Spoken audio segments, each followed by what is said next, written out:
মানে বাহনী পানীৰ কাৰণে আমাৰ 20 ঘৰমান মানে পানীৰ কবলত পৰিছে। গতিকে আজি প্ৰায় মানে চাং ডুবু হৈ গৈছে, বিপদ সীমাৰ বাহিৰত গৈ আছে। গতিকে আজি এতিয়ালৈ পৰ্যন্ত মানে কোনো প্ৰশাসনৰ মানুহ এতিয়া মানে ইয়াত আমি দেখা পোৱা নাই। ইফালে মানে খেতি ভৰপকৰ সমস্যা, গতিকে ইফালে আকৌ বানপানীৰ সমস্যাই মানে গোটেই ৰাইজক মানে কুঁৱা কৰি পেলাইছে।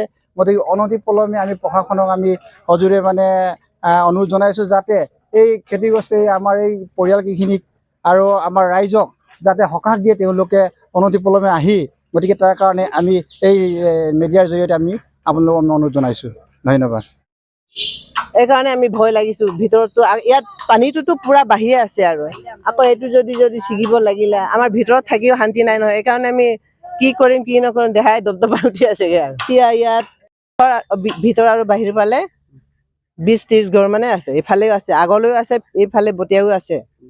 তাৰপিছত এইটোতো দেখিছে। তাৰপিছত এই ভিতৰ আগফালেও মানে এনেকে আগলৈও এনেকে পানী লিক গৈ আছে 3-4টা জেগাত। আমি ভিতৰত থাকিলেও ভয় লাগি আছো নহয় এতিয়া।